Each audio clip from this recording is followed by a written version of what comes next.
Welcome to the USU Career Studio podcast that helps you navigate your career path. If you enjoyed this episode, make sure to tell your friends and family all about it. Subscribe to our podcast on Apple, Spotify, YouTube, or anywhere else you listen to get access to our newest content. Thanks for joining us for our Friday face-to-face episode. I'm Marissa Armistead, your host, and I am excited to welcome alum and business intelligence report developer Chase Jensen to the show. Welcome, Chase. Thanks. Nice to be here. So excited to have you, especially as we are diving into the College of Science this month.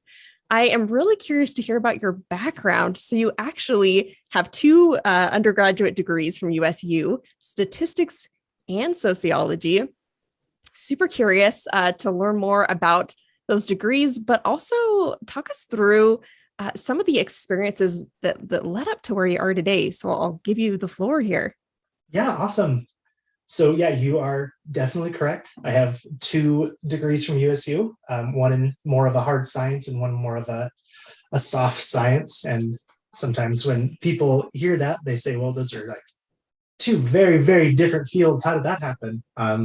So basically, coming out of high school, I knew I wanted to study statistics. I had an awesome stats teacher in high school that I really liked. And I thought, hey, that sounds like a fun thing to study. So I went in my freshman year, knowing that that's something that I wanted to explore. But also my freshman year, I was taking you're taking your generals, you're taking your breadth classes. And I took, I think it was Soc 1020, social problems or something like that. And I just really enjoyed it. I thought it was super, super interesting. So I said, hey, like the Soc minor is only like a couple of credits. It's not too hard. So I decided to minor in sociology for a little bit. Kind of fast forwarding, taking some classes in stats. I get to my the end of my junior year, going into my senior year, and I had some times and like some hours that needed to be filled, but I had taken a lot of electives on the stat side of things. So I said, hey, might as well turn that minor into a double major. Nice. So I have a degree in statistics and in sociology, and it's been really cool to kind of have backgrounds in, like I said, more of like a hard science, and then also in more of a social science, dealing more with people. And I love both of them. I use both of them. And yeah, that's kind of how that whole thing happened. That's awesome. Well, okay, so I have a couple of follow-up questions. First, I'm curious, while you were a student, did you hold any jobs or internships? Did you get any experience while you were in school or right after school? Yeah, so that's a great question. So, I mean, when I first started, I had your pretty standard like student jobs. I think I worked at the campus store for a couple of years. And then I think it was around my sophomore into my junior year, I said, hey, I need to start figuring out, maybe kind of what I want to do for the rest of my life.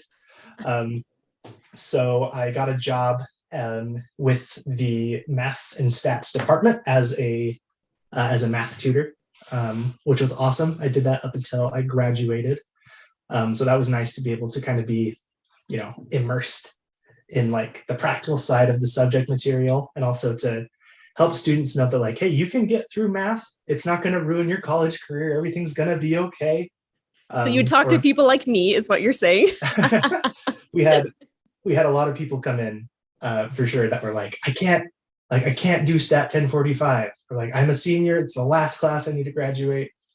And I'd say, I got you. We'll make it happen. Don't worry. And then a little bit later on, I got involved with it was always, I don't know, the gray area was a little bit weird. It was kind of an internship, kind of a job with the Center for Student Analytics on campus. That was when it was run by Dr. Mitchell Culver. And that was I think he has an episode of this podcast. He's been on the show. He's one of the funniest guys I know. He's super awesome. But that was a great experience. So basically, we would take data and for different programs around the university, and we would help them, find some cool insights and answer some of the questions that they had. Yeah, those are kind of my, I guess, my work experiences to go along with my study. Yeah, fabulous. Love that. That's super great. And okay, so now if I remember correctly, so you're currently pursuing your master's degree, Mhm. and you've betrayed us all and you've gone to the U. Just kidding. They know I also went to the U. But you're earning a degree in business analytics. Is that right? Yep. So talk to me about where did the desire to go back to school come from? So it actually, that's a great question because I definitely didn't think I was going to be going back and getting a master's as soon as I did. Like it was always something that I thought that I would, One day. maybe exactly like a little bit down the line, I'd be in industry for a while, and then maybe if I felt like it.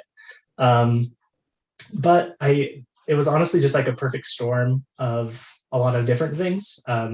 I knew that we were going to be moving out of Logan, so I needed to either find a job or figure out what was going on there. And I had found the program that I'm currently in now. It's the Masters of Science in Business Analytics at the University of Utah through the Eccles School of Business. And I was like, hey, this is a really cool sounding program. It sounds like exactly what like I've thought about maybe pursuing.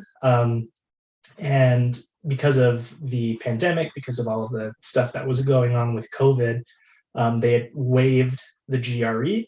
So I didn't have to study and take the GRE, which was super nice. Can't be upset about that. I was not upset about that. And they also waived like the entry fee, and a bunch of other stuff. So I kind of thought to myself, like, what's the worst that's going to happen? Maybe this is something that I want to look into. So I applied, and they got back to me. They said, hey, we'd love to have you. And I said, hey, I'd love to be had, I guess. Yeah. And so, yeah, one thing kind of led to another. And I started this past fall. Yeah, and it's been great. It's been really awesome to kind of expand on the stuff that I learned while I was a student at Utah State, and a little bit more of like a focused and what's the word I'm looking for? A little bit more of applied area than just like a broader course Sure. of study. Fantastic. Okay, this is great. I'm learning a lot already, and I'm curious. So, in all of these wonderful things that have been happening in your life, talk to us about your current job. Number one, what is a business intelligent report developer? It sounds very official. So let's start there. What exactly does that mean? Yeah, so it's definitely it's a long-winded title. When people ask what I do, I usually tell them I put the numbers in the spreadsheets and I give the spreadsheets to the people. So like from a high level, basically like we'll have a client who needs like similar to kind of what I was doing in my work with the Center for Student Analytics. We'd have a client that has data or they have a question, or they're looking for some sort of insights, and then we have their data and we go through and we run some analyses, we pull different reports, and then we are able to get the our findings back to them and help them answer some of the questions that they have. Super interesting. And if I understand, so the company that you work for is MarketStar, Mhm. but there is a strong tie with Google. So how exactly does that play out there? Yeah, so I guess, yeah, I'll kind of break that down. So MarketStar is a company in Ogden, and they do outsourced sales and marketing for a bunch of different clients. I think the biggest client that we have is Pinterest. So like basically like Pinterest will come in and say, hey, we need people to sell Pinterest ads, right? And so Pinterest comes in and says, hey, can you help us with this? And then MarketStar hires some reps out. And those reps, whether it's through like, I don't know, cold calling or different types of leads, will go in and find people who are interested in running ads on Pinterest. So it's kind of like a middleman so that, some of these bigger companies don't have to, do all of that themselves, Right. because a lot of it can just be kind of tedious. Yeah, they do. MarketSite has a lot of stuff with the Huntsman School of Business. I know that they come in and do like stuff with pro sales and like different analytics stuff over there. So I think that was kind of a cool connection. But basically what I do is I am a report developer for their indirect side of the business, working with different clients through Google. So I work with Google Workspace, which is basically like if a company needs like an email server, right? So if, for example, like if you log into, you work at, I don't know, a bakery, and you log into your bakery email, and it's through Gmail. That's one of the programs we use. And then we also do Google for Education, and then Google Chrome. So basically what will happen is these teams will say, hey, we have these sales representatives, or we have this data. We're trying to figure out a way to increase the number of opportunities that sales reps are creating. Or, hey, we want to figure out like what this conversion percentage is. And then what my job is to do is to take their data that they have and then run it through different analyses, different formulas, do different types of statistical models or whatever they might need, and then to pop it back to them. And then they're able to go to the higher ups at Google and say like, hey, these are some of the things that we found. So it's a really cool opportunity to kind of be able to say like, I work for Google, but not at Google, right? Yeah. It's like Google adjacent. Yes. Interesting. Okay. Interesting. Well, and now I want to ask, as much as you can share with us, are there any current or recent projects you've worked on that have been, I don't know, especially meaningful or interesting or engaging to you? Yeah. So a lot of the stuff that we do is kind of day to day as it comes up. We have recurring reports that we will run every week. So we'll have like weekly business reviews, monthly and quarterly business reviews as they come up. But also like, and what I think is one of the things I enjoy most about the job is when the clients will come up and say, hey, we have this problem that's going on, or like, hey, we're trying to figure out why this thing is doing this thing, right? Like where this trend is coming from, and being able to go in and kind of take deep dives into their data and see what's going on. So like right now, one thing that we're doing that's really cool is that we're developing a method to be able to track individual sales rep performance and be able to help so for managers and for team leads to be able to figure out like what areas they can improve on in reaching out to businesses, and like who's doing what, and like where certain amount of hours and time are going, which has been really cool to kind of get that going. And another thing that we're doing right now, which is really cool, is automating as much of the reporting as we can. Sometimes in this job, things can be like a little bit manual, right? Kind of like I said, taking the numbers from one spreadsheet, putting them on another spreadsheet. So something we're doing is figuring out how to automate and auto-populate different reports and auto-generate different visualizations, and things like that.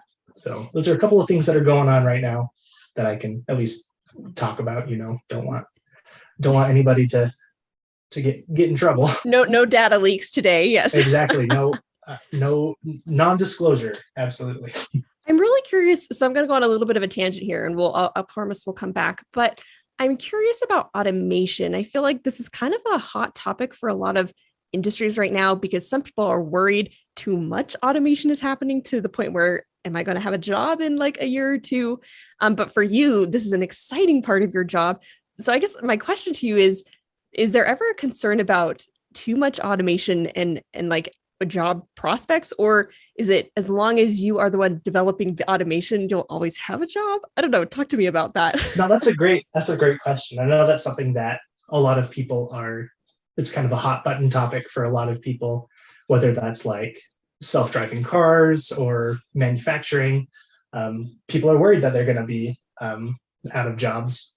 But what I think is interesting is that automation requires innovation, and innovation creates more jobs, right? So at the turn, it's like, for example, from like a historical perspective, industrial revolution times, right?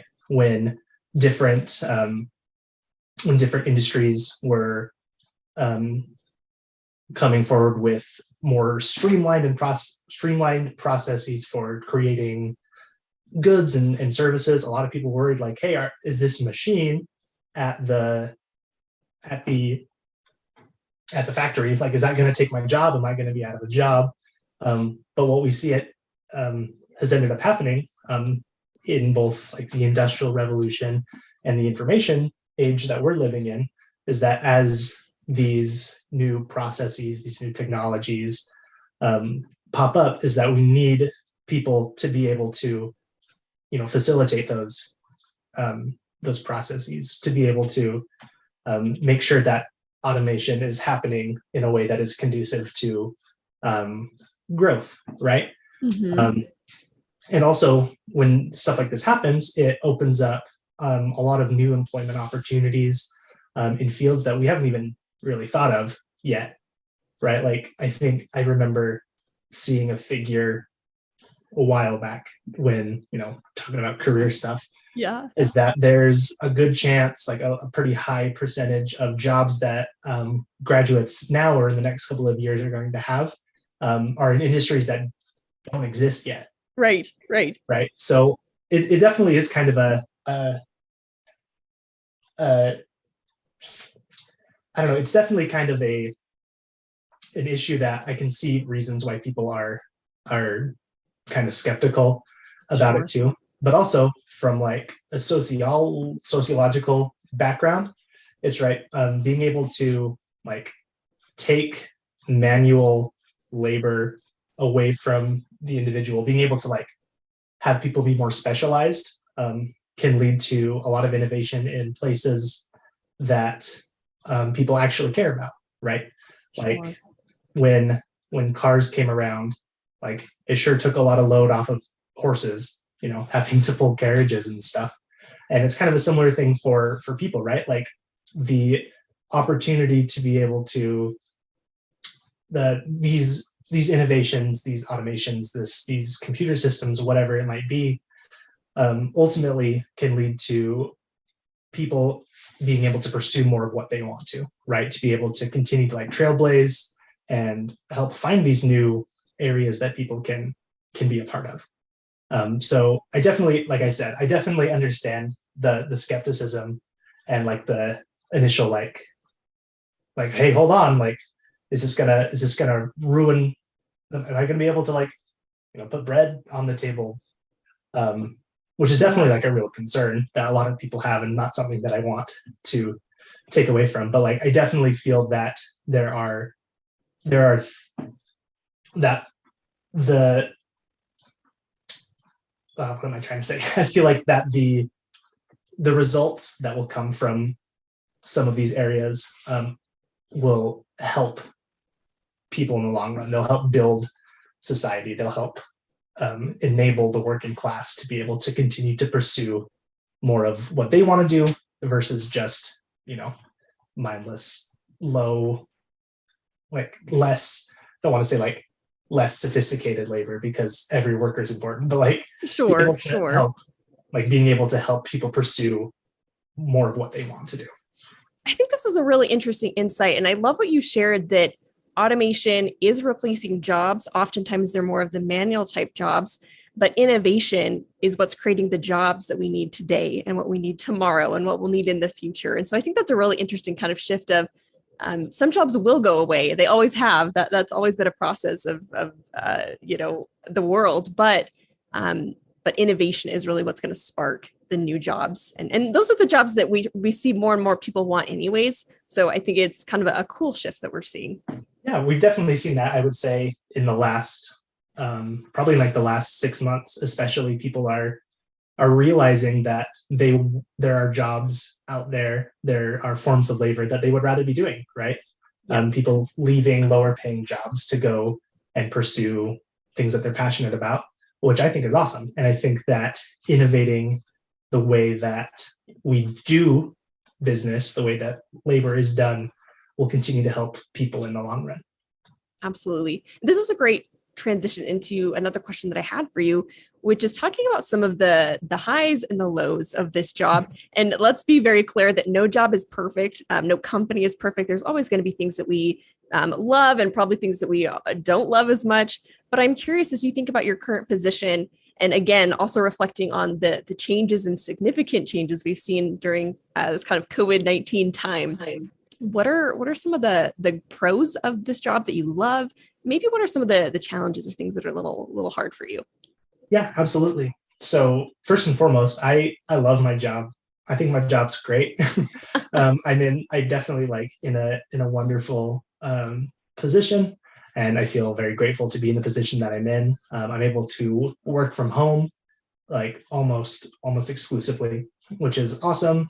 Being able to kind of work at my own pace, but still have a team behind me and people that I report to that are there and that are understanding has been awesome. I really, in terms of like the work that I do, I think it's really rewarding when you're able to get to the insights or get to the end goal of the problem that you've been working on for a long time. Being able to find insights, being able to like create a report or like develop a system that is ultimately going to help people out in the long run. And that's been awesome. Like, I'd say things that are maybe a little bit more difficult is sometimes, kind of like I stated towards the beginning, is sometimes this job can be a little bit of like, okay, today I'm just going to take these numbers and I'm going to put them over here, right? Like, Right. sometimes it's not the most exciting thing in the entire world. You're not always going to have like a groundbreaking discovery that you're going to be making every day, right? Or like some huge project that is going to take up the majority of your time. Sometimes it's just like, hey, can you change the way that this graph looks? Or like, hey, can you check and make sure that the numbers here are reflecting the way that they're supposed to be? Or like, hey, this figure here, like this, whatever you reported here looks kind of weird. Can you go in and check that? Which I wouldn't say is like necessarily like an awful thing. It's not like, oh, if I have to go in and do this one more time, I'm going to quit. But definitely like things can be a little bit slow sometimes. But ultimately, like this is a job that I really enjoy and that has been really fulfilling over the past while that I've been doing it. I love that. Well, and I also love that even with the parts of your job that maybe are a little less exciting, it sounds like you've even been able to push kind of the envelope and bring in some innovation and look at how can we maybe take some of these processes and not have to do them and let the computer do them for us. So I think that's really cool that you're able to critically think about those issues and then apply innovation to improve the job. So I think that's really cool. Okay, I would love to chat next about other career paths. So sometimes I'm chatting with somebody, we learn a lot about this one career path, and somebody might be listening and think, that sounds interesting. Not exactly what I want to do, but it's in the right bucket of jobs or bucket of careers. So I'm curious if you were chatting with somebody who's interested in data, interested in analytics, what are some other jobs that you might recommend they look into? Yeah, absolutely. So one of the reasons that I like my field so much and why I enjoyed my undergrad so much and ultimately why I continued to pursue statistics and get into the line of work that I did and that I'm like also continually studying for right now is that the amount of areas that you can work in, like the amount of areas that you can specialize in is crazy. There's always going to be some company or some organization that has information, that has data that will need to be analyzed, right? So I know that individuals say that they don't, like, I'm getting my degree in business intelligence, right? In business analytics. Some people that just might not be something that they're interested in. They don't particularly care about how businesses are run. And that's totally cool because there are analysts that work in a wide variety of areas. We have political analysts, you have economic analysts, you have individuals who work for nonprofits, you have individuals who work in the environmental and energy sectors. You have individuals that run numbers for sports teams, right? That help develop player performance and stuff like that. Yeah. You have people that run the numbers for like a wide variety of different areas. So what I think is really cool about the field of analytics is that if you have an interest in something, right, in some area, there's going to be an opportunity there to be able to put the knowledge and the skills that you have as an analyst into the areas that you want to pursue. So like, for example, say that you really like the medical field, right? But you don't want to go to med school, or Yeah. or you don't like giving people shots, or whatever it is. Yeah. There are analysts that work for the University of Utah Hospital, right, in helping doctors and healthcare workers with the issues and the problems that they have. So, like I said, like if you have interests, the skills and the opportunities that you have are almost limitless. Like there's always going to be somewhere or something that are going to need your help. I really love that, especially because oftentimes students think I need to find my passion and then I'll get the degree in it and then I'll get the job in it. But what I almost hear you saying is analytics, in a sense, can be a tool to kind of open doors to explore lots of different industries. And I wonder, as advice goes, would you recommend students consider like getting a minor or a double degree if they are pursuing kind of a data related degree? Oh, absolutely. Yeah. And what's similarly to how there are many like career paths and areas that you can go into, the opportunities to be able to study this are also like very wide, especially at Utah State. I know that when I think it was my last semester of my senior year, I didn't actually take any like statistics classes, right? Like classes with STAT in front of them. I took classes through the College of Business or through the computer science department. I took some classes in the sociology department or in like the psychology department that were all related to like how to like view things from an analytical perspective, right? A lot of the people that I had classes with, whether they were in like some of the statistics classes or other places, like were in a wide variety of different majors and fields of study, like education, different like other hard sciences like biology, chemistry, political science, business, marketing, graphic design, and artists. Like, Yeah. Ultimately, if this isn't like, if you don't end up becoming like a data scientist or a data analyst as like your career, the skills that you can develop through like approaching some of these ideas and like these fields of study are going to help you no matter what you end up doing or where you go.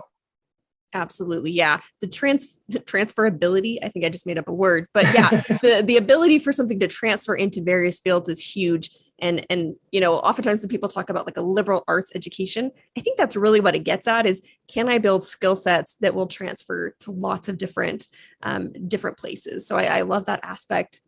Chase, I have to say, I am so sad that we are coming to a close here today. But I've so appreciated the things that you've shared. I do want to end with one final question for you. As you think about your past educational experience, your past career, all of this kind of combining, what advice would you give to maybe 18-year-old Chase as he's thinking about his career? Absolutely. What would I say to 18-year-old Chase? I'd say, hey, good job going to Utah State. That was definitely the right decision. Whoop, whoop. Those other colleges you applied to, don't go. Like, trust me, you're not going to want to. But I would say, like, for individuals or students who are just starting out on their journey, who maybe don't know what they want to do, or who like the prospect of going to college is like, it's scary, right? Like a lot of people are out on their own for the first time.